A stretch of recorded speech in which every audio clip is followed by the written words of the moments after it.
بسم اللہ الرحمن الرحیم۔ السلام علیکم۔ آج ہم سر سید احمد خان کی حالات زندگی اور اس پہ تبصرہ، اس پہ ہم ہیڈنگ لگائیں گے عمدہ تمہید کی۔ اچھا، اس پہ میں ویڈیو بنا چکی ہوں پہلے، لیکن کچھ نے کہا کہ وہ ویڈیو جو ہے اکارڈنگ 20 مارکس سے کم ہے، تو پھر میں نے یہ دوسری ویڈیو بنائی ہے سر سید احمد خان پہ۔ تو اس پہ ہم حالات زندگی کی ہیڈنگ لگائیں گے۔ سر سید سن 1817 میں دہلی کے ایک نہایت قدیم، مہذب اور علمی خاندان میں پیدا ہوئے۔ والد کا نام میر متقی تھا، جو ایک درویش منش بزرگ تھے۔ والدہ خواجہ میر در جیسے صوفی خاندان سے تعلق رکھتی تھیں۔ لڑکپن اور جوانی میں نہ صرف اس عہد کی فارسی، عربی اور دیگر علوم کو اچھی طرح تعلیم پائی، بلکہ وقت کے نامور عالموں اور ادیبوں کی صحبت سے بھی فیضیاب ہوئے۔ سر سید احمد خان کو جدید اردو نثر کا بانی کہا جاتا ہے۔ جنگ آزادی کے زمانے میں انگریزوں کی جانیں بچانے کے صلے میں انگریز حکومت سے سر کا خطاب اور خلعت کے علاوہ 200 روپے ماہوار وظیفہ بھی حاصل کیا۔ وہ ذات با کمال کے سید کہیں جسے، مصلح تھا، مجتہد تھا، زمانہ شناس تھا۔ اس نے دیا ہے نثر کو اسلوب نو وسیم، دنیا جانتی ہے ادب کی اساس تھا۔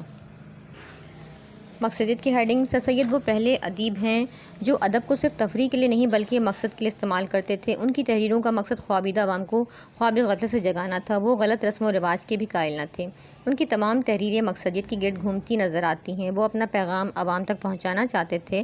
جس طرح وہ ایک متوازن نقاد تسلیم کیے جاتے ہیں، اسی طرح ان کا طرز تحریر بھی متوازن اور معتدل ہوتا ہے اور مقصدیت کی شان رکھتا ہے۔ انہوں نے اردو زبان و ادب کو زمین سے اٹھا کر آسمانوں کی بلندیوں پر پہنچا دیا۔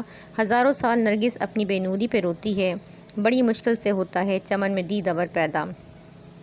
سر سید ایک مصلح قوم تھے۔ ان کی تحریر کا مقصد اپنی قوم کو میدان عمل کی طرف لانا تھا، حسن و عشق اور گل کی کہانیوں سے نکال کر ترقی کی راہ پر گامزن کرنا تھا۔ اس لیے انہوں نے طرز بیان سے زیادہ مقصدیت کو اولویت دی، جس سے قوم میں شعور پیدا ہوا۔ ویڈیو اچھی لگے تو آپ نے اس کو لائک کرنا ہے اور سبسکرائب کرنا نہیں بھولنا ہے۔ اپنے دوستوں کے ساتھ شیئر کریں تاکہ وہ بھی اس سے فائدہ اٹھا سکیں۔ اسلوب تحریر۔ سر سید احمد خان کو جدید اردو کا بانی کہا جاتا ہے۔ سر سید احمد خان وہ پہلے اہل قلم ہیں جنہوں نے اپنے قلم کے ذریعے اپنی خوابیدہ قوم کو ترقی کی راہیں اختیار کرنے پر آمادہ کیا۔ آپ کی تحریر ہیر رانجھا اور شیریں فرہاد کے قصے کہانیوں پر مشتمل ہونے کے بجائے ہمیشہ بامقصد اور انقلابی رہی۔ آپ کے اسلوب تحریر کی نمایاں خصوصیات درج ذیل ہیں۔ سادگی اور سلاست۔ سر سید کی تحریروں میں سادگی اور سلاست ہے۔ انہوں نے سادہ، صاف اور آسان عبارت کی ابتدا کی۔ وہ خود لکھتے ہیں، جہاں تک ہم سے ہو سکا سادگی عبارت پر توجہ کی۔ ادائے مطالب میں تشبیہات کا رواج عام تھا۔ سر سید نے نثر کو تکلفات اور بے جا طوالت سے پاک کر کے سادہ مگر سنجیدہ انداز بخشا اور خوش قسم کے علمی، ادبی، دینی اور معاشرتی مسائل کو ایسے سادہ اور رواں انداز میں بیان کیا کہ پڑھنے والا اکتاہٹ محسوس نہیں کرتا۔ ادبی چاشنی۔ موضوع کتنا بھی علمی، فکری اور تحقیقی ہو، سر سید صاحب اپنے طرز تحریر سے اسے دلچسپ اور پرلطف بنا دیتے ہیں۔ ان کے اسلوب میں خشکی اور بے لطفی نہیں بلکہ ان کے زبان و بیان میں ایک ادبی چاشنی کی حلاوت موجود رہتی ہے۔ اس طرح قاری پوری دلچسپی کے ساتھ ان کی تحریروں کا مطالعہ کرتا ہے۔ قوت استدلال۔ سر سید احمد نے اپنی تحریروں میں جذبات سے زیادہ عقل کو متاثر کیا ہے۔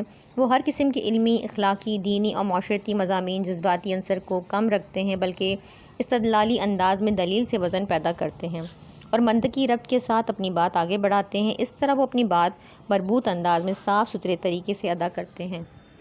اب ان کی تصانیف کی ہیڈنگ لگائیں گے، جو ان کی تصنیفات ہیں۔ سر سید نے بے شمار کتابیں اور مضامین تحریر کیے، جن میں چند تصانیف یہ ہیں: نمبر 1 آثار السنادید، نمبر 2 اسباب بغاوت ہند، نمبر 3 خطبات احمدیہ، نمبر 4 تاریخ بجنور، نمبر 5 آئین اکبری، نمبر 6 جلۂ قلوب، نمبر 7 علی گڑھ انسٹیٹیوٹ، نمبر 8 تہذیب الاخلاق۔ بے ساختگی و برجستگی۔ سر سید صاحب نے اکثر علمی، فکری اور تنقیدی موضوعات پر قلم اٹھایا ہے اور اس کے لیے انشا پردازانہ اسلوب تحریر کے بجائے بے ساختہ، سادہ اور برجستہ بات کہنا زیادہ مناسب ہوتا ہے۔ چنانچہ سید احمد صاحب کے یہاں اس بات کا خاص خیال رکھا گیا ہے کہ وہ لفظی شان و شکوہ دکھانے کے بجائے اصل توجہ اس بات پر دیتے ہیں کہ ان کی بات بہتر طریقے طور پر قاری کی سمجھ میں آ سکے۔ نمبر 9 ہیڈنگ لگائیں گے، طویل جملے۔ سر سید احمد خان کی تحریر کی نمایاں اور انفرادی کمزوری یہ ہے کہ وہ طویل فقرے لکھتے ہیں، لیکن اس کے باوجود ان کی تحریر میں الجھاؤ پیدا نہیں ہوتا اور دلچسپی برقرار رہتی ہے۔ نمبر 10 ہیڈنگ ہے قیام پاکستان کی راہ ہموار کرنا۔ ایک ادیب، مصنف اور جدید نثر کے بانی ہونے کی حیثیت سے ان کا شمار ہندو پاک کی غیر فانی شخصیات میں ہوتا ہے۔ ان کے عہد میں مسلمانوں کے لیے ایک علیحدہ مملکت کا تصور تو موجود نہ تھا، لیکن بعد میں علیحدہ وطن کے حصول کے لیے جو تحریک شروع ہوئی اس کے لیے رہنماؤں کو ایک تیار قوم ملی۔ اس قوم کی تعمیر میں سر سید کے کردار کو نظر انداز نہیں کیا جا سکتا۔ اسی لیے بابائے اردو مولوی عبدالحق نے ان کے بارے میں تحریر کردہ ایک مضمون میں لکھا ہے، قصر پاکستان کی پہلی اینٹ اس پیر و مرشد نے رکھی تھی، پیر مرد نے رکھی تھی۔ نمبر 11 بیداری قوم۔ سر سید نے اپنے رفقا یعنی جن کے ساتھی تھے کی مدد سے اردو زبان و ادب کے ذریعے قومی شعور بیدار کرنے کی کامیاب کوشش کی۔ سر سید نے اپنی مضمون نگاری کے ذریعے برصغیر کے روایتی سماج میں طاری جمود کو توڑا اور ایک عظیم ذہنی انقلاب برپا کر دیا۔ سر سید کو علی گڑھ سے بے حد لگاؤ تھا۔ بقول مولانا الطاف حسین حالی، سر سید کی مثال اس مضطرب شخص کی سی ہے جس کے گھر میں آگ لگی ہو اور وہ اسے بجھانے کے لیے ہمسایوں کو پکارے۔ اسی حالت میں خوبصورت جملوں کا ہوش کیسے رہ سکتا ہے۔ نمبر 12 ہیڈنگ ہے ناقدین کی آراء۔ ان ساری ویڈیوز کے لیے بڑی محنت کرنا پڑتی ہے، تو پلیز ویڈیو کو لائک ضرور کیا کریں تاکہ ہماری حوصلہ افزائی ہو سکے۔ مولانا الطاف حسین حالی فرماتے ہیں، سر سید جدید اردو نثر کے مورث اعلیٰ ہیں۔ ڈاکٹر سعید عبداللہ کہتے ہیں، سر سید کے نثر سے اردو اسلوب نثر کے ایک نئے دور کا آغاز ہوتا ہے۔ ڈاکٹر احسن فاروقی کہتے ہیں، سر سید ایک مسلح قوم تھے، انہوں نے نثر نگاری کے ذریعے قومی اصلاح کا بیڑا اٹھایا۔ بابائے اردو مولوی عبدالحق سر سید کے بارے میں کہتے ہیں، سر سید احمد خان نے افسردہ اور مایوس قوم میں ایک نئی روح پھونک دی اور ایسا قومی جذبہ پیدا کیا جو اب تک کام کر رہا ہے۔